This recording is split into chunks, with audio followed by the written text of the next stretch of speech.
تو یہ اللہ تعالیٰ نے فیصلہ دے دیا. اسی طرح ہم پہلے بھی سورۃ احزاب میں بھی پڑھ چکے ہیں. کسی طرح منہ بولا بیٹا، منہ بولے بہن بھائی، ماں باپ وغیرہ، ان کی کوئی اصل نہیں ہے، کہنے سے کچھ نہیں ہوتا. جیسے فار ایگزامپل اگر سگے ماں باپ بھی بچوں سے یہ کہہ دیں کہ آج سے تم میرے بیٹے نہیں ہو یا تم میری بیٹی نہیں ہو، تو کہنے سے کچھ نہیں ہوتا، یہ صرف کہنے کی بات ہے. ان کی بیویاں ان کی مائیں نہیں ہیں، ان کی مائیں تو وہی ہیں جنہوں نے ان کو پیدا کیا ہے. یہ لوگ ایک سخت ناپسندیدہ اور جھوٹی بات کہتے ہیں، اور حقیقت یہ ہے کہ اللہ بڑا معاف کرنے والا اور درگزر فرمانے والا ہے. یعنی یہ حرکت تو ایسی ہے جس پر آدمی کو بہت سخت سزا ملنی چاہیے، اللہ تعالیٰ یہ فرما رہے ہیں. لیکن یہ اللہ کی مہربانی ہے کہ اس نے اس معاملے میں ابھی تک، یعنی اب ایک تو اس نے اس قانون کو منسوخ کر دیا ہے تاکہ تمہاری جو گھریلو زندگی ہے وہ تباہ ہونے سے بچ جائے. دوسرا یہ ہے کہ اس کا ارتکاب کرنے والوں کے لیے ایک بڑی سزا ہو سکتی تھی، لیکن اللہ تعالیٰ نے ہلکی سزا دی ہے. جو لوگ اپنی بیویوں سے زہار کریں پھر اس بات سے رجوع کر لیں جو انہوں نے کہی تھی. یعنی زہار کر لیا، اب واپس شرمندہ ہو گئے اپنی بات پہ، اب رجوع کرنا چاہتے ہیں، واپس اپنی بیوی کو اپنی زوجیت میں لینا چاہتے ہیں. تو اب انہوں نے کیا کرنا ہے؟ تو قبل اس کے کہ دونوں ایک دوسرے کو ہاتھ لگائیں، ایک غلام آزاد کرنا ہوگا. اس سے تم کو نصیحت کی جاتی ہے کہ جو کچھ تم کرتے ہو اللہ اس سے باخبر ہے. یعنی تم بند کمروں کے پیچھے بھی جو کر رہے ہو، جو کسی کو سنائی نہیں دی بات، وہ اللہ نے سن لی ہے. تو یہ کفارہ تو تمہیں ادا کرنا ہوگا. اور جو شخص غلام نہ پائے وہ 2 مہینے کے پے در پے روزے رکھے. یعنی 60 روزے رکھنے ہیں، ایک بھی چھوڑ نہیں سکتے. ایک بھی چھوٹ گیا گنتی شروع سے ہوگی ایک سے. قبل اس کے کہ دونوں ایک دوسرے کو ہاتھ لگائیں. اور جو اس پر بھی قادر نہ ہو وہ 20 مسکینوں کو، سوری 60 مسکینوں کو کھانا کھلائے. یعنی روزوں کے ایکویولنٹ چلے گی یہ والی بات. تو آپ دیکھیں کہ یہ جو کفارہ ہے یہ بھی کوئی آسان کفارہ نہیں ہے، اور یہ سب ایک عورت کی پریسٹیج کے لیے اللہ تعالیٰ نے احکامات دی ہیں. یعنی سبحان اللہ، ہمارا رب کسی کے حق میں بھی زیادتی نہیں ہونے دیتا. ساتھ ساتھ ایمان بھی دیکھیں کہ شعوری طور پر تازہ ہو رہا ہے. یہ احساس کہ گناہ کروں گا تو کفارہ دینا پڑے گا، اور یہاں پہ کفارہ نہ دیا تو آخرت میں اس کی سزا بھگتنی پڑے گی. تو اب ایک مسلمان کی کس طرح کی ٹریننگ ہو رہی ہے اس معاشرے کے اندر، یہ بھی ہم ساتھ ساتھ دیکھ رہے ہیں کہ ہر وقت اس کو یہ احساس رہے کہ میرا رب میرے ساتھ ہے، وہ مجھے دیکھتا ہے. میں بند کمروں میں بھی کچھ کوئی غلط حرکت کر دوں، کوئی غلط بات میرے منہ سے نکل جائے تو میری پوچھ گچھ ہو سکتی ہے اس کے اوپر. یہ حکم اس لیے دیا جا رہا ہے کہ تم اللہ اور اس کے رسول پر ایمان لاؤ. یعنی اصل میں تو بات یہ ہے کہ اسلامی نظام زندگی میں ہر ایک کے لیے انصاف ہے، ہر ایک کے لیے عدل ہے. یہ حکم اس لیے دیا جا رہا ہے کہ تم اللہ اور اس کے رسول پر ایمان لاؤ. یہ اللہ کی مقرر کی ہوئی حدیں ہیں، اور کافروں کے لیے سخت سزا ہے. کافر کون ہوں گے یہاں پہ؟ وہ جو اس حکم کے آنے کے بعد بھی اس کو ماننے سے انکار کر دیں گے.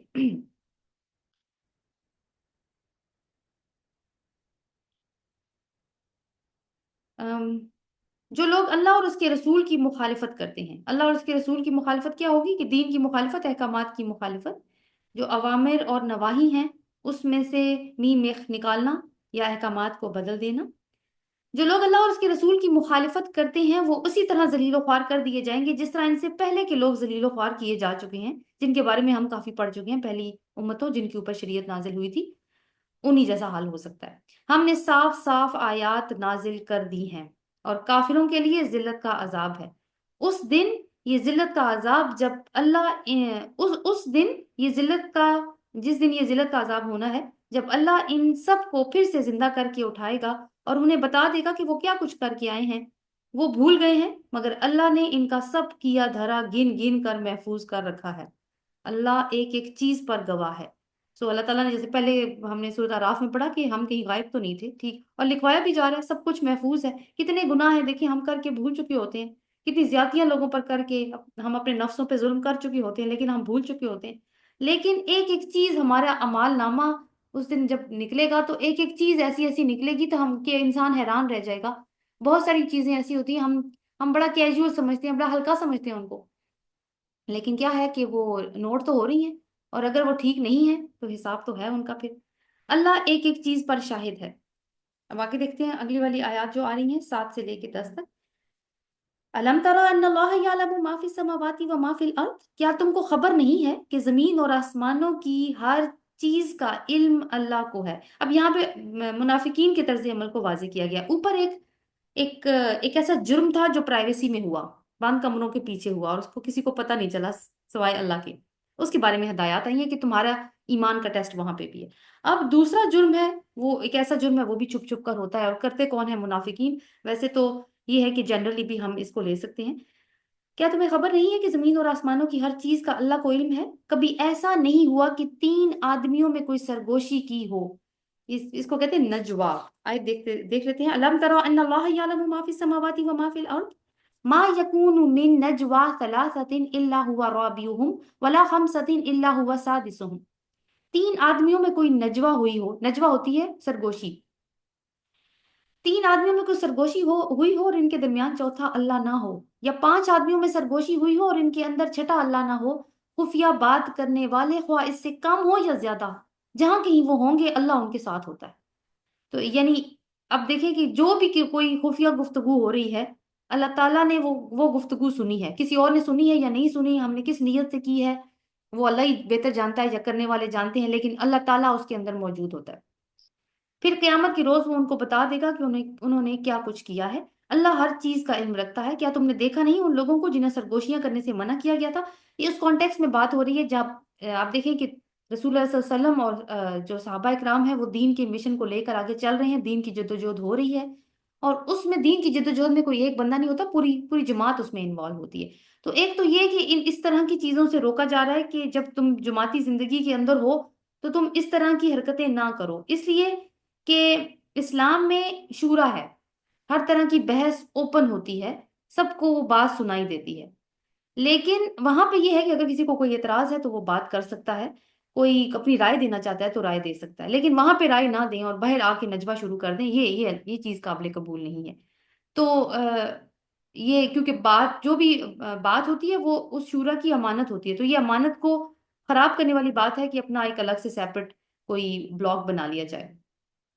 پھر قیامت کے روز وہ ان کو بتا دے گا کہ انہوں نے کیا کچھ کیا ہے۔ اللہ ہر چیز کا علم رکھتا ہے۔ کیا تم نے دیکھا نہیں ان لوگوں کو جنہیں سرگوشیاں کرنے سے منع کیا گیا تھا؟ یہ سورۃ نساء میں یہ آیات آ چکی ہیں پہلے۔ پھر بھی وہ وہی حرکت کیے جاتے ہیں جن سے انہیں منع کیا گیا تھا۔ یہ لوگ چھپ چھپ کر آپس میں گناہ اور زیادتی اور رسول کی نافرمانی کی باتیں کرتے ہیں۔ وہی بات، یعنی نجوہ کیوں کی جاتی ہے؟ اگر ان کو کوئی ایسی کوئی کنفیوژن تھی یا کسی بات سے کوئی ان کو اختلاف تھا تو وہ سامنے کرتے اور اپنی کنفیوژن کو کلیئر کرتے، لیکن ایسا انہوں نے نہیں کیا۔ اس کا مطلب ہے ان کی نیت میں کھوٹ ہے، اور جب تمہارے پاس آتے ہیں تو تمہیں اس طریقے سے سلام کرتے ہیں جس طرح اللہ نے تم پر سلام نہیں کیا۔ اور یہ کیا کرتے تھے؟ یہ یہود اور منافقین، یہ ان کا مشترک رویہ تھا، اور متعدد روایات میں بھی یہ بات آئی ہے کہ کچھ یہودی رسول اللہ صلی اللہ علیہ وسلم کے پاس حاضر ہوتے تھے تو انہوں نے یہ کہنا شروع کر دیا، السلام علیکہ یا ابا القاسم، یعنی السلام علیکہ کا تلفظ اس انداز سے وہ ادا کرتے تھے کہ سننے والا تو سلام ہی سمجھے، لیکن اصل میں انہوں نے سام کہا تھا، السلام علیکم، اور السلام علیکم کا مطلب ہے کہ تم پر موت آئے۔ اور یہودی تو اس بات میں بہت ماہر تھے کہ وہ زبانوں کو کس طرح سے موڑ کے باتوں میں تحریف کیا کرتے تھے، لیکن منافقین کا بھی یہی بن چکا تھا طرز عمل۔ اس بات سے کیا چیز ظاہر ہوتی ہے کہ ان کے دلوں میں کس قدر بغض ہے مسلمانوں کے خلاف۔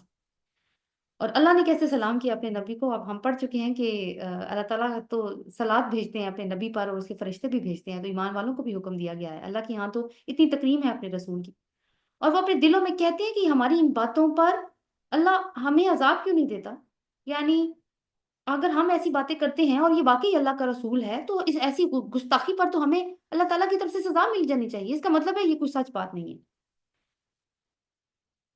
ان کے اب اللہ دیکھیں ان کے دل کی بات اللہ تعالیٰ نے بتا دی ہے۔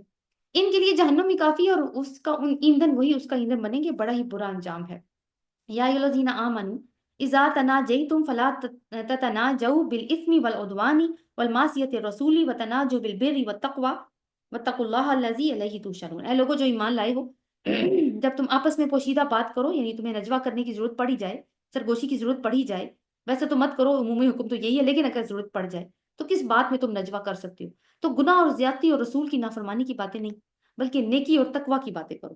یعنی کوئی نصیحت کرنی ہے کسی کو جو آپ کھلے عام نہیں کر سکتے، اور کسی کو اس کو آہستہ آہستہ بتا رہے ہیں، سب اکٹھے بیٹھے ہیں، اس کو کسی چیز پہ ٹوکنا ہے، کوئی غلط حرکت وہ کر چکا ہے، اس کے اوپر اس کو کوئی نصیحت کرنی ہے، کوئی بات سمجھانی ہے، تو اس سلسلے میں۔ یا پھر یہ ہو سکتا ہے جو ہم ڈسکس پہلے بھی کر چکے ہیں کہ آپ نے کسی کی مدد کرنی ہے، اور آپ اپنے کسی بھائی کو بھی اس میں انوالو کرنا چاہتے ہیں، لیکن اس شخص کا پردہ رکھنا چاہتے ہیں جس کی آپ مدد کرنا چاہتے ہیں۔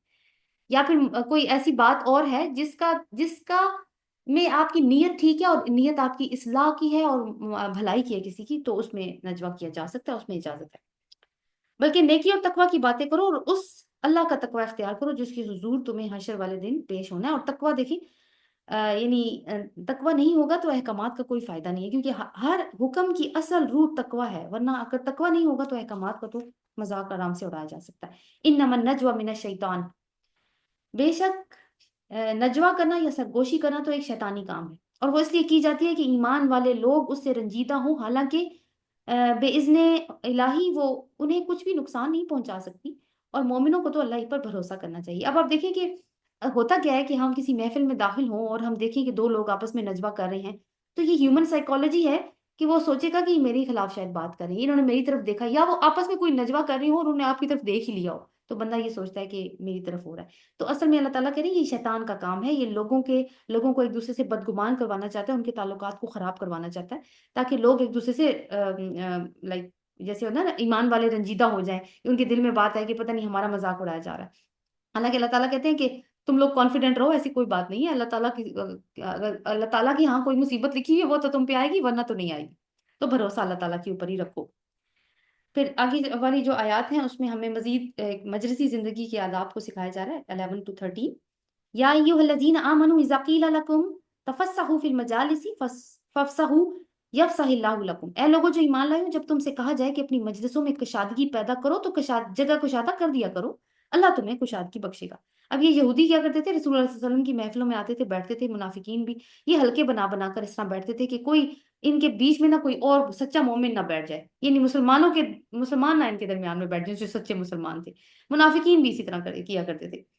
تو یہ اس طرح کے لوگ ہوتے ہیں، پھر وہ ڈسٹربنس کریٹ کرتے ہیں۔ آپ دیکھیں کہ ایک جیسے فار ایگزامپل ایک کلاس ہی ہو رہی ہے اور دو دوست یا تین چار دوست آپس میں مل کے بیٹھ گئے ہیں، اور دھیان ان کا کلاس کی طرف نہیں ہے، اور آپس میں وہ ہنسی سرگوشیاں کر رہے ہیں، ہنسی مذاق کر رہے ہیں، تو پھر ڈسٹربنس ہو رہی ہے، پورے انوائرمنٹ میں ڈسٹربنس ہو رہی ہے۔ تو ایک تو وہ چیز نہیں ہے، اور دوسری ہے کہ اگر تمہیں کہا جائے کہ اٹھو یہاں سے، آپ اٹھ جائیں فلانی جگہ پہ بیٹھ جائیں، اگر کوئی آپ کو کہتا ہے مجلس میں، تو آپ ایسے کریں، اللہ تعالیٰ آپ کو کشادگی بخشے گا۔ اور جب تم سے کہا جائے کہ اٹھ جاؤ تو اٹھ جایا کرو، یعنی ہو سکتا ہے آپ کسی راستے میں بیٹھ گئے ہوں اور وہاں سے لوگوں نے گزرنا ہوا، راستہ بلاک ہو گیا، اور آپ سے کہا جائے اٹھ جائے، تو اب آپ شکل بنائیں کہ نہیں میں تو نہیں اٹھنا چاہتی، میں تو یہاں پہ آ کے آپ بیٹھ گئی ہوں، اور پھر آپ مجھے اٹھائیں گے، نہیں آپ اٹھ جائیں۔ تم میں سے جو لوگ ایمان رکھنے والے ہیں اور جن کو علم بخشا گیا ہے، اللہ ان کو بلند درجے عطا فرمائے گا، اور علم والے ہی اللہ کی بات مانتے ہیں، اللہ سے ڈرتے بھی وہی ہیں، اور جو کچھ تم کرتے ہو اللہ تعالیٰ کو اس کی خبر ہے۔ اس کے بعد اب یہ ہے کہ منافقین کا ایک طرز عمل یہ بھی تھا کہ اپنی اہمیت کو جتانے کے لیے رسول اللہ صلی اللہ علیہ وسلم کے پاس آتے اور کہتے ہمیں آپ سے نہ الگ سے اکیلے میں بات کرنی ہے، تاکہ آپ لوگ دیکھیں اور دیکھیں کہ رسول اللہ صلی اللہ علیہ وسلم ان کے ساتھ اکیلے میں کوئی بات کر رہے ہیں، وہ الگ ہو کے گئے ہیں، اس کا مطلب ہے یہ بڑی اہم شخصیات ہیں جن کو الگ سے کوئی ٹائم دیتے ہیں نبی صلی اللہ علیہ وسلم۔ اب رسول اللہ صلی اللہ علیہ وسلم یہ ہے کہ مروت کے مارے ان کو منع نہیں کرتے تھے، لیکن تنگ بہت زیادہ ہوتے تھے اس بات سے، تو اسی کے اوپر احکامات آ رہے ہیں، کیونکہ اللہ تعالیٰ جو ہے وہ تو کہتا ہے وہ تو حق بات کہنے سے نہیں شرماتا۔ اے لوگوں جو ایمان لائے ہو، جب تم رسول سے تخلیہ میں بات کرو تو بات کرنے سے پہلے کچھ صدقہ دے دو، کیونکہ وہ حضرت عبداللہ بن عباس سے اس حکم کی وجہ یہ بتاتے ہیں کہ رسول صلی اللہ علیہ وسلم سے بہت زیادہ لوگ نا تخلیہ میں ملاقات کرنے کے لیے کہنے لگ پڑے تھے، تو ان کو کہا گیا ہے کہ تم نے جب رسول صلی اللہ علیہ وسلم سے تمہیں الگ سے اپوائنٹمنٹ چاہیے، اس سے پہلے تم صدقہ دے کر آؤ، یہ تمہارے لیے بہتر اور پاکیزہ تر ہے۔ البتہ اگر تم صدقہ دینے کے لیے کچھ نہ پاؤ تو اللہ غفور الرحیم ہے، یعنی ایک چیز ان کو بتا دی گئی ہے، ایک بات ان کے مائنڈ میں ڈال دی گئی ہے کہ دیکھو جو تم حرکتیں کر رہے ہو وہ نوٹ ہو چکی ہے۔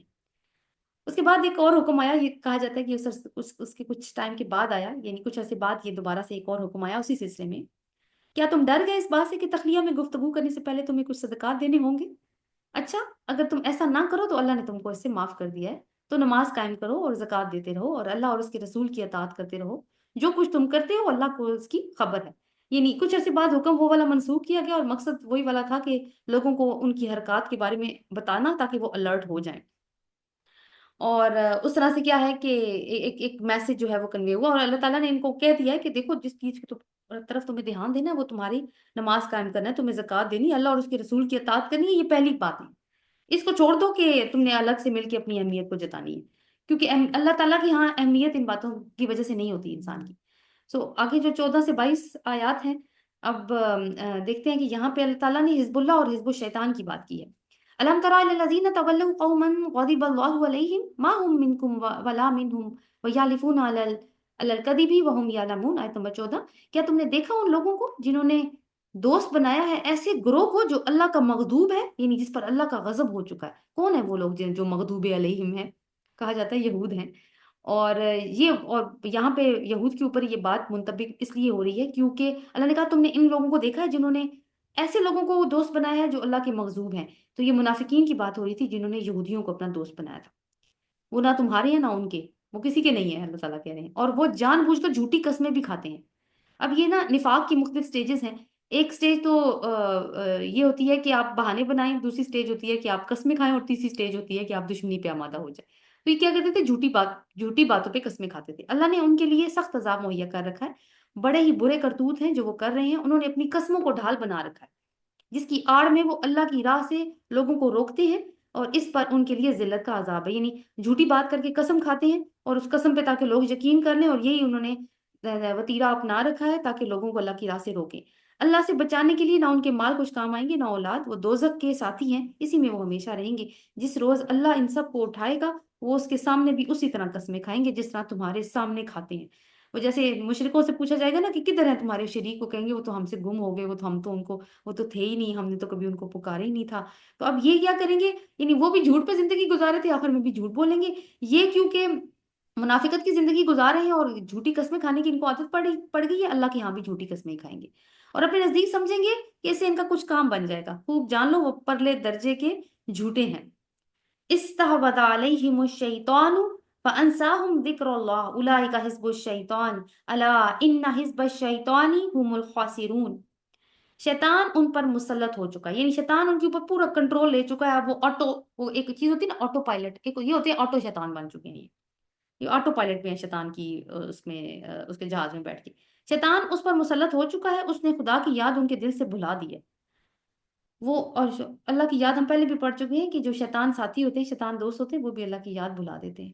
وہ شیطان کی پارٹی کے لوگ ہیں، حزب الشیطان. خبردار رہو، شیطان کی پارٹی والے ہی خسارے میں رہنے والے ہیں. یقیناً ذلیل ترین مخلوقات میں سے ہیں جو لوگ اللہ اور اس کے رسول کا مقابلہ کرتے ہیں. اللہ نے لکھ دیا ہے کہ میں اور میرے رسول ہی غالب ہو کر رہیں گے. کتب اللہ لی اغلبن انا و رسولی. یعنی اس دنیا میں بھی اسی دنیا کی بات ہے کہ اللہ اور اس کے رسول ہی کامیاب ہوں گے، یہی دین غالب ہوگا. فی الواقعہ اللہ زبردست اور زوراور ہے. سورہ صافات میں بھی یہ بات ہم پڑھ چکے ہیں کہ یہ بات پہلے سے طے شدہ ہے کہ اللہ اپنے بندوں کو جن کو رسول بنا کے وہ بھیجتا ہے ان کی مدد ضرور کرے گا، اور یقیناً ہمارا ہی لشکر غالب رہنے والا ہے. سو حزب الشیطان. اور آگے دیکھتے ہیں اس کے بعد کیا بات ہے. حزب الشیطان، ایک تو حزب الشیطان ہے، یعنی ایک وہ دنیا میں لوگ ہیں جو شیطان کی پارٹی کے لوگ ہیں. ان کے بارے میں کچھ خصوصیات یہاں پہ گزری ہیں جو ہم نے دیکھی. لا تجد قوما قومی یؤمنون باللہ والیوم الآخر یوادون من حاد اللہ ورسولہ. تم کبھی یہ نہیں پاؤ گے کہ جو لوگ اللہ اور آخرت پر ایمان رکھنے والے ہیں وہ ان لوگوں سے محبت کرتے ہوں جنہوں نے اللہ اور اس کے رسول کی مخالفت کی ہے. ان کنہوں نے اللہ سے اور اس کے رسول کی مخالفت کی؟ یہ بنو نذیر، یہ تینوں قبائل جو کہ یہود کے موجود ہیں، اور اس کے علاوہ جو بھی مخالفت کرنے والے ہیں مشرکین بھی، خواہ وہ ان کے باپ ہوں یا ان کے بیٹے ہوں یا ان کے بھائی یا ان کے خاندان کے لوگ. یعنی مسلمانوں کے نزدیک رشتہ داری کا معیار کیا ہے؟ وہ صرف ایمان ہے. ایمان والے ہی آپس میں دوست ہیں. جو ایمان والے نہیں ہیں وہ آپس میں یعنی ایمان والے ان لوگوں سے دوستی نہیں رکھتے جو ایمان نہیں لاتے. جنگ بدر میں کیا ہوا کہ حضرت ابو بکر صدیق موجود تھے، مسلمانوں کی ظاہر ہے وہ تو مسلمان تھے، اور ان کے بیٹے تھے وہ کفار کی طرف سے لڑ رہے تھے. تو کہتے ہیں ابا جان آپ کئی دفعہ میری تلوار کے نیچے آئے لیکن میں نے آپ کو بچا لیا نا. بعد میں بات ہوئی، بعد میں مسلمان ہو گئے تھے وہ. تو حضرت ابو بکر صدیق نے کہا کہ بیٹے تم نے تو مجھے بچا لیا، لیکن اگر تم میری تلوار کے نیچے آتے تو تم کبھی نہ بچتے. یعنی رسول کی مخالفت میں اگر رشتہ دار اور والدین کھڑے ہیں تو پھر ان کے ساتھ سارے ان کے رائٹس ختم ہو گئے، رشتے بھی ختم ہو گئے. یہ وہ لوگ ہیں جن کے دلوں میں اللہ نے ایمان ثبت کر لیا ہے، اور یہ ان کے ایمان کا ثبوت ہے کہ یہ صرف ان لوگوں کو دوست بناتے ہیں جو کہ اللہ اور اس کے رسول کی پرواہ کرتے ہیں، ان کی مخالفت نہیں کرتے. اور اللہ اور اس کے رسول کی مخالفت کیا ہے کہ اس کے اللہ کے رسول کا جو مشن ہے اس کی مخالفت کی جائے. اور اپنی طرف سے اللہ نے ان کے دلوں میں ایمان ثبت کر دیا، اور اپنی طرف سے ایک روح عطا کی ہے. یعنی روح بھی کیا ہے؟ وہ ایمان ہی کو کہہ رہے ہیں. یعنی ایمان کے اوپر اب ان کے دل میں ثبات آ گیا. ان کو قوت بخشی ہے، وہ ان کو ایسی جنتوں میں داخل کرے گا جن کے نیچے نہریں بہتی ہوں گی. رضی اللہ عنہم ورضوا عنہ اولئک حزب اللہ الا ان حزب اللہ هم المخلفون. ان میں سے اور ان جنتوں میں وہ ہمیشہ رہیں گے. اللہ ان سے راضی ہوا اور وہ اللہ سے راضی ہو گئے. وہ اللہ کی پارٹی کے لوگ ہیں. خبردار رہو، اللہ کی پارٹی والے ہی فلاح پانے والے ہیں. تو اللہ کی پارٹی ایک طرف اور شیطان کی پارٹی ایک طرف. وہ دیکھیں دنیا میں پارٹیاں دو ہی ہیں. یا اللہ کی پارٹی ہے یا شیطان کی پارٹی ہے، اس کے علاوہ تیسری کوئی پارٹی نہیں ہے، تیسرے اگر کوئی ہیں تو وہ تماشبین ہے، اور تماشبین منافقین ہی ہوا کرتے ہیں۔ آگے جی سورہ حشر، یہ بھی مدنی صورت ہے، اور یہ 4 ہجری میں مسلمانوں کا ایک مارکہ ہوا تھا، جو کہ جو یہود کے 3 قبائل تھے، بنو نذیر، بنو قریظہ اور بنو قینقاع۔ یہ بنو نذیر کے ساتھ ان کا ایک مارکہ ہوا، اور اس کا بیک گراؤنڈ یہ بنا کہ یہ تینوں قبائل رسول اللہ صلی اللہ علیہ وسلم کے ساتھ معاہدے میں تھے، اور رسول اللہ صلی اللہ علیہ وسلم کو یہ اپنا لیڈر مان چکے تھے۔ تو ایک دفعہ بنو نذیر نے رسول اللہ صلی اللہ علیہ وسلم کو بلایا، یا رسول اللہ صلی اللہ علیہ وسلم خود گئے، تشریف لے کر گئے، کوئی ایسا معاملہ پیش آ گیا، تو رسول اللہ صلی اللہ علیہ وسلم نے ان سے بات کی، انہوں نے کہا کہ آپ، رسول اللہ صلی اللہ علیہ وسلم سے کہا کہ ابو القاسم آپ ویٹ کیجئے، ہم ابھی آپ کی مشکل حل کیے دیتے ہیں۔ اور پھر انہوں نے باہر نکلے یہ یہودی، انہوں نے آپس میں طے کیا کہ رسول اللہ صلی اللہ علیہ وسلم کو انہوں نے ایک ایسی جگہ پہ بٹھایا تھا جو دیوار کے ساتھ تھی، اور انہوں نے باہر جا کے کہا کہ کون ہے جو رسول اللہ صلی اللہ علیہ وسلم کے اوپر چکی کا پارٹ پھینک دے اور ان کی جان لے لی جائے۔ تو یہ انہوں نے پلان کیا، رسول اللہ صلی اللہ علیہ وسلم کو وحی کے ذریعے خبر ہوگی، رسول اللہ صلی اللہ علیہ وسلم واپس تشریف لے آئے۔ پھر ان کو الٹیمیٹم بھیجا گیا کہ تم نے چونکہ معاہدے کی عہد چکنی تم نے کر دی ہے، معاہدہ تم نے توڑا ہے، لہٰذا تم اب مدینہ میں نہیں رہ سکتے، تمہیں یہاں سے نکلنے کی سزا دی جاتی ہے، یعنی تمہیں علاقہ بدر کیا جاتا ہے۔ تو یہ اس کا بیک گراؤنڈ ہے۔ جب ان کو علاقہ بدر کرنے کے لیے کہا گیا تو ان کو عبداللہ بن امی جو منافقوں کا سردار تھا، اس نے میسج بھیجا کہ تم لوگ بالکل بھی یہاں سے مت نکلنا، ہم تمہارے ساتھ ہیں، اور باقی کے قبائل کو بھی ہم تمہارے ساتھ کے لیے لے آئیں گے، اور جب مسلمانوں سے لڑائی کی نوبت آئے گی تو ہم لڑیں گے۔ لیکن ایسا بھی کچھ نہیں ہوا۔ تو پھر کیا ہوا کہ مسلمانوں نے ان کا محاصرہ کر کے رکھا کچھ دن تک، اور یہ لوگ سامنے سے آ کے کبھی بھی نہیں لڑتے تھے۔ ان کا یہی اسٹریٹجی ہوتی تھی، جنگی اسٹریٹجی، کہ ہم اپنے قلعے میں مسحور ہو کے مسلمانوں سے مقابلہ کریں گے۔ تو یہ مسحور ہو گئے مقابلہ کرنے کے لیے، تو مسلمانوں نے بھی ان کا محاصرہ کر کے رکھا، لیکن آخر کار یہ مجبور ہو گئے، انہوں نے ہتھیار ڈال دیے، بس ان کو پھر جلا وطن کیا گیا۔ تو دیکھتے ہیں اس سچویشن کو یہاں پہ پورٹری کیا گیا ہے۔ بسم اللہ الرحمن الرحیم، سبح للہ ما فی السماوات و ما فی الارض وہو العزیز الحکیم۔ اللہ کے نام سے جو نہایت مہربان اور رحم فرمانے والا ہے۔ اللہ ہی کی تسبیح کی ہے ہر اس چیز نے جو آسمانوں اور زمین میں ہے، اور وہی غالب ہے، وہی حکمت والا ہے۔ وہی ہے جس نے اہل کتاب کافروں کو پہلے ہی حلے میں ان کے گھروں سے باہر نکال دیا، یعنی جلاوطنی کا جو حکم ہو گیا تھا کہ ان کو جنگ کیے بغیر ہی ان کی جلاوطنی کی سزا ہو گئی۔ اور تمہیں گمان نہیں تھا کہ وہ نکل جائیں گے، وہ بھی یہ سمجھے تھے کہ ان کی گھڑیاں انہیں بچا لیں گی، یعنی ان کے جو کلے ہیں بڑے مضبوط وہ ان کو بچا لیں گے، اور مسلمانوں کو بھی نہیں تھا کہ اتنی آرام سے یہ کام جلدی ہو جائے گا، مگر اللہ ایسے رخ سے ان پر آیا جدھر سے ان کو گمان بھی نہ تھا۔ اب اللہ کا ان پر آنا یہ معنی نہیں ہے کہ اللہ کسی اور جگہ پہ تھا اور وہاں سے کہیں سے آ کے اس پہ حملہ آور کیا، نہیں، اللہ تعالیٰ نے ان کی ہمت کو، ان کی مقابلہ کرنے کی قوت کو ہی کھوکھلا کر دیا، اور بس ایک ہی ان کو بن پڑی کہ انہوں نے ہتھیار ڈال دیے اپنے۔ اور یہ صرف اللہ ہی کر سکتا ہے۔ اس نے ان کے دلوں میں روب ڈال دیا، نتیجہ یہ ہوا کہ وہ خود اپنے ہاتھوں سے اپنے گھروں کو برباد کر رہے تھے۔ اب ان کے جب بجلاوطنی کا حکم ہو گیا تو رسول اللہ صلی اللہ علیہ وسلم نے ان سے فرمایا کہ جو کچھ تم اپنے گھروں سے اکھاڑ کر لے کے جا سکتے ہو لے جاؤ۔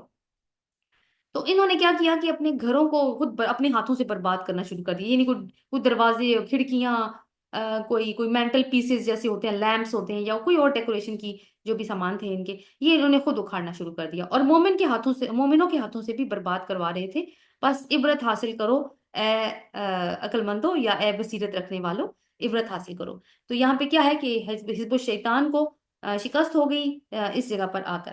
اگر اللہ نے ان کے حق میں جلاوطنی نہ لکھ دی ہوتی تو دنیا میں وہ انہیں عذاب دے ڈالتا۔ دنیا میں کیا عذاب دے ڈالتا، یعنی پھر ان کا نام و نشان ہی مٹ جاتا، اگر وہ اپنی باہر آ کے کمپرومائز نہ کرتے اور اپنی جانیں نہ بچاتے تو۔ اور آخرت میں تو ان کے لیے دوزخ کا عذاب ہی ہے۔ یہ سب کچھ اس لیے ہوا کہ انہوں نے اللہ اور اس کے رسول کا مقابلہ کیا، اور جو بھی اللہ کا مقابلہ کرے گا اللہ اس کو سزا دینے میں بہت سخت ہے۔ آخر میں اللہ نے کہا وہ جو اللہ کا مقابلہ کرے گا، اس لیے کہ رسول اللہ ہی کا نمائندہ ہوا کرتا ہے۔ اب اس میں یہ تھا کہ کیونکہ محاصرہ کیا ہوا تھا تو انہوں نے کھجوروں کے بہت زیادہ درخت لگائے ہوئے تھے اپنے گھڑیوں کے آس پاس، اپنے قلعوں کے آس پاس، تو وہ مشکل ہو رہی تھی، جب مسلمانوں کو تیر برسانے ہوتے تھے تو وہ راستے میں آ جاتے تھے، تو رسول اللہ صلی اللہ علیہ وسلم نے حکم دیا کہ ان کے کھجوروں کے کچھ درختوں کو کاٹ دیا جائے جو کہ راستے میں آتے، سب نہیں کاٹے گئے تھے لیکن کچھ کاٹے بھی گئے تھے۔ تو یہ انہی جو اگلی آیات آ رہی ہیں 5 سے لے کے 10 تک، یہ اسی سچویشن کے بارے میں ہے۔ ما قطعتم من لینۃ او ترکتموها قائمۃ علی اصولها فباذن اللہ لیخزی الفاسقین۔ تم لوگوں نے کھجوروں کے جو درخت کاٹے یا جن کو اپنی جڑوں پر کھڑا رہنے دیا، یہ سب اللہ ہی کے اذن سے تھا، یعنی منافقین نے انہوں نے تو چیخنا شروع کر دیا یہودیوں نے، اور منافقین اور یہودیوں نے خوب پروپیگنڈا کیا کہ یہ رسول اللہ صلی اللہ علیہ وسلم، یہ دین تو امن کا دین یہ کہتے ہیں، دعوت تو یہ کرتے ہیں کہ یہ امن کا دین ہے، یہ کیسا دین ہے کہ جو درختوں کو اکھاڑ رہے ہیں اور دنیا میں فساد پیدا کر رہے ہیں۔ تو اسی کے اوپر اللہ تعالیٰ نے یہ آیات نازل کی کہ جو تم نے کیا وہ اللہ کے اذن سے کیا، یعنی اس میں اللہ کا اذن شامل تھا، اور وہ اس لیے تاکہ فاسقوں کو ذلیل کرے۔ اب اس کے بعد جو کیونکہ یہ لوگ نکل گئے تو مسلمانوں کے ہاتھ بہت زیادہ مال آیا۔ اب ایک تو مال غنیمت کے بارے میں ہم سورہ انفال میں پڑھ چکے ہیں کہ دو مسلمانوں کی جنگ ہو ایک دشمن قوم کے ساتھ اور مسلمان ان کے اوپر فتح حاصل کریں تو جو مال ان کے ہاتھ میں آئے اس کو مال غنیمت کہا جاتا ہے۔ اس کا اصول یہ ہے کہ پھر اس کے 5 حصے کیے جائیں گے جیسے ہم پڑھ چکے ہیں۔ لیکن اس سچویشن میں جہاں پہ مسلمانوں کا مقابلہ ہو ایک دشمن قوم کے ساتھ اور جنگ کی نوبت نہ آئے لیکن مسلمانوں کو فتح ہو جائے، بالکل ایسی جیسی اس سچویشن میں ہوئی ہے، اس سچویشن میں جو مال ہاتھ میں آتا ہے، مسلمانوں کے ہاتھ جو مال لگتا ہے اس کو مال غنیمت نہیں کہتے، مال فے کہتے ہیں، اور مال فے کے پھر وہ 5 حصے نہیں ہوتے۔ تو اس کے بارے میں یہاں پہ جو قوانین ہیں وہ آ رہے ہیں۔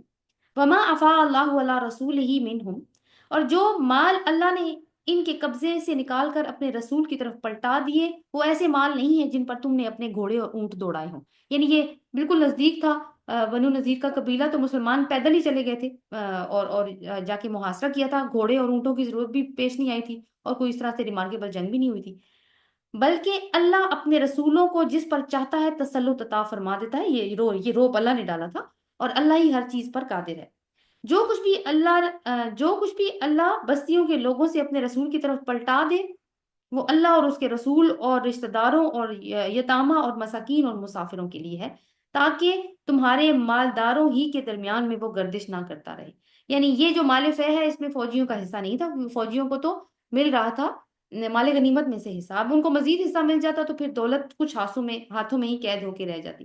تو اسلام کا یہ اصول ہے کہ دولت کی معاشرے میں منصفانہ تقسیم ہو، اور اسلامی جو معاشی نظام ہے اس کی یہ اہم پالیسی ہے کہ وہ سرمایہ دارانہ نظام نہ ہو، جیسے جس میں سود وغیرہ کی انوالومنٹ ہوتی ہے، جس سے امیر امیر تر ہوتے ہیں اور غریب غریب تر ہوتے ہیں۔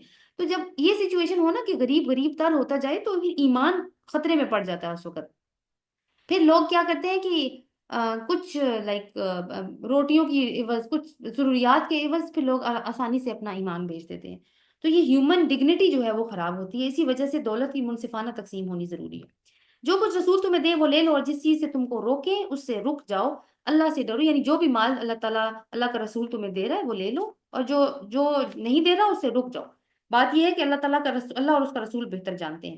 اب اس کے بارے میں اللہ تعالیٰ نے بتا دیا کہ وہ کس کے ہوں گے، اللہ اور اس کے رسول اور رشتہ داروں اور یتیموں اور مسکینوں اور مسافروں کے ہوگا، ان کا حصہ ہوگا، یعنی یہ بیت المال میں جمع ہوگا یہ سارا سامان۔ اور یہ مال مزید کن کو دیا جائے گا، ان غریب مہاجرین کے لیے جو اپنے گھروں اور جائیدادوں سے نکال کر باہر کیے گئے ہیں، یعنی جو ہجرت کر کے رسول اللہ صلی اللہ علیہ وسلم کے ساتھ آئے ہیں، ظاہر ہے وہ اپنے اپنے مال اسباب اپنے گھر بار سب پیچھے کاروبار چھوڑ کر آئے ہیں۔ یہ لوگ اللہ کا فضل اور اس کی خوشنودی چاہتے ہیں اور اللہ اور اس کے رسول کی حمایت پر کمر بستہ رہتے ہیں، ان کی کوئی خواہش بھی نہیں ہے مال لینے کی، نہ ان کی کوئی دنیاوی چاہت، ایسا ہوتا تو یہ وہیں رہتے، ہجرت ہی نہ کرتے، ان کی تو بس ایک ہی چاہت ہے کہ اللہ اور اس کے رسول کی حمایت کرے۔ یہی راست باز لوگ ہیں جو ان مہاجرین کی آمد سے پہلے ہی ایمان لا کر دار الہجرت میں مقیم تھے۔ اب یہ کن کی بات ہو رہی ہے، یہ ہو رہی ہے انصار مدینہ کی بات ہو رہی ہے، دار الہجرت مدینہ ہے۔ یہ ان لوگوں سے محبت کرتے ہیں جو ہجرت کر کے ان کے پاس آتے ہیں، یعنی ان کو کوئی خوف نہیں ہے کہ باہر سے لوگ آئیں گے، جیسے امیگرینٹس آ جاتے ہیں آج کل، وہ امریکہ میں بھی رولا پڑا ہوا ہے کہ وہ جو انلیگل امیگرینٹس ہیں ان کو واپس بھیجا جائے۔ تو وہ کیا کرتے ہیں کہ وہ کرپشن ہوتی ہے، پھر لائک اکانومی میں بھی کرپشن ہوتی ہے، کلچر بھی وائلیٹ ہونا شروع ہو جاتا ہے، زبان میں بھی کچھ مکسنگ شروع ہو جاتی ہے۔ لیکن انصار کو اس طرح کا کوئی ڈر نہیں تھا، وہ تو محبت کرتے تھے ان سے جو ہجرت کر کے آتے تھے، اور جو کچھ بھی ان کو دے دیا جائے اس کی کوئی حاجت تک اپنے دلوں میں محسوس نہیں کرتے، یعنی انصاری مدینہ ایسے ہیں، اور اپنی ذات پر دوسروں کو ترجیح دیتے ہیں، خواہ خود خود اپنی جگہ پہ محتاج ہو، یعنی ان کو خود بھی ضرورت ہوتی ہے پھر بھی یہ اپنی ضروریات کو نہیں دیکھتے، یہ جو مہاجر بھائی آئے ہیں یہ ان کی ضروریات کو دیکھتے ہیں۔ حقیقت یہ ہے کہ جو لوگ اپنے دل کی تنگی سے بچا لیے گئے، وَمَن يُوقَ شُحَّ نَفْسِهِ فَأُولَٰئِكَ هُمُ الْمُفْلِحُونَ، شح کا مطلب ہوتا ہے بخل، یعنی دل کی تنگی، اور یہ صرف پیسے میں نہیں ہوتا، رشتہ داری میں بھی ہوتا ہے۔ تو درست مشورہ دینے میں بھی لوگ بخل کر دیتے ہیں، دعا کوئی کرنے کو کہے تو دعا نہیں کرتے، علم بانٹنے میں بخل ہوتا ہے، یعنی کچھ بھی شیئر نہ کر سکنا، اصل بات یہ ہے کہ کچھ بھی شیئر نہ کر سکنا۔ تو اللہ تعالیٰ کہتے ہیں کہ جو لوگ اپنے دل کی تنگی یا بخل سے بچا لیے گئے وہی فلاح پانے والے ہیں، اس لیے کہ وہ قربانی کے لیول پہ جا کے معاملہ کرتے ہیں ہر ایک کے ساتھ۔ اور جو ان اگلوں کے بعد آئے ہیں، جو کہتے ہیں اے ہمارے رب، یعنی اب اس کے بعد جو ایک دفعہ ایک دفعہ ہی تو سارے مہاجر نہیں آ گئے نا، ایک دفعہ پہلے آئے، وہ مواخات والا سلسلہ ہوا، اس کے بعد جب وہ ختم ہو گیا اس کے بعد مزید مہاجرین بھی آ رہے تھے، تو وہ جو بعد میں آئے وہ کیا دعا کرتے ہیں؟ آیت نمبر 10 میں یہ دعا ہم نے انڈر لائن بھی کرنی ہے، وَالَّذِينَ جَاءُوا مِن بَعْدِهِمْ يَقُولُونَ رَبَّنَا اغْفِرْ لَنَا، یہاں سے دعا ہے، رَبَّنَا اغْفِرْ لَنَا وَلِإِخْوَانِنَا الَّذِينَ سَبَقُونَا بِالْإِيمَانِ وَلَا تَجْعَلْ فِي قُلُوبِنَا غِلًّا لِّلَّذِينَ آمَنُوا رَبَّنَا إِنَّكَ رَءُوفٌ رَحِيمٌ، جو کہتے ہیں اے ہمارے رب ہمیں اور ہمارے ان بھائیوں کو بخش دے جو ہم سے پہلے ایمان لائے ہیں، یعنی انہوں نے ہم سے پہلے ہجرت کی، اور ہمارے دلوں میں اہل ایمان کے لیے کوئی بغض نہ رکھ، اے ہمارے رب تو مہربان ہے اور رحیم ہے، یعنی جن کے دل کھلے ہوتے ہیں ان کو وہ دعاؤں میں بھی سب کو یاد رکھتے ہیں۔ تو یہ وہ مہاجرین ہیں جیسے پہلے بات ہوئی جنہوں نے بعد میں ہجرت کی، اور جن کے دلوں کا حال یہ ہے کہ وہ یہ نہیں سوچ رہے کہ جو پہلے ہجرت کر کے آئے ہیں ان کو تو انصار کے گھروں میں جگہ مل گئی ہے اور ہمارے لیے اب کچھ نہیں ہے، بلکہ وہ اللہ تعالیٰ سے عاجزی سے دعا مانگ رہے ہیں، اپنے لیے بھی اور اپنے ان بھائیوں کے لیے بھی، اور سب کے لیے جو یعنی پہلے ایمان لے آئے اور وہ آ کے مدینہ میں آباد ہو گئے، سب کے لیے، اور ان کے دلوں میں کوئی بغض نہیں ہے۔ اب اگلی جو آیات ہے وہ بنو نذیر کا انجام دیکھ کر بھی یہودیوں کے کچھ دوست منافق ہیں جو باز نہیں آئے، ان کے اوپر بات ہو رہی ہے۔ الم تر الی الذین نافقوا یقولون لاخوانہم الذین کفروا من اہل الکتاب، تم نے دیکھا نہیں ان لوگوں کو جنہوں نے منافقت کی روش اختیار کی ہے، یہ اپنے کافر اہل کتاب بھائیوں سے کہتے ہیں، یعنی سیکرٹ میٹنگز کرتے ہیں، اگر تمہیں نکالا گیا تو ہم تمہارے ساتھ نکلیں گے۔ اور یہ بات کہی تھی وہ عبداللہ بن ابئی نے، ان کو پیغام دیا تھا جب رسول اللہ صلی اللہ علیہ وسلم نے کہا تھا کہ تم یہاں سے، تمہیں علاقہ بدر کیا جا رہا ہے، تو انہوں نے پیغام بھیجا تھا کہ مت نکلنا، ہتھیار بھی نہ ڈالنا، ہم 2000 آدمیوں کے ساتھ آئیں گے اور تمہاری مدد کریں گے، اگر تمہیں نکالا گیا تو ہم تمہارے ساتھ نکلیں گے اور تمہارے معاملہ میں کسی کی بات نہیں مانیں گے، اور اگر تم سے جنگ کی گئی تو ہم تمہاری مدد کریں گے، مگر اللہ گواہ ہے کہ یہ لوگ قطعی جھوٹے ہیں، اگر وہ نکالے گئے تو یہ ان کے ساتھ ہرگز نہیں نکلیں گے، اور اگر ان سے جنگ کی گئی تو یہ ان کی ہرگز مدد نہیں کریں گے، اور اگر یہ ان کی مدد کریں گے بھی تو پیٹ پھیر جائیں گے اور پھر کہیں سے کوئی مدد نہ پائیں گے، ان کے دلوں میں اللہ سے بڑھ کر تمہارا خوف ہے، یعنی اللہ کا کوئی خوف نہیں، یہ لوگوں سے ڈرتے ہیں، اس لیے کہ یہ ایسے لوگ ہیں جو سمجھ بوجھ نہیں رکھتے، یعنی ناسمجھی کی بات ہے نا کہ اللہ پہ بھروسہ کرنے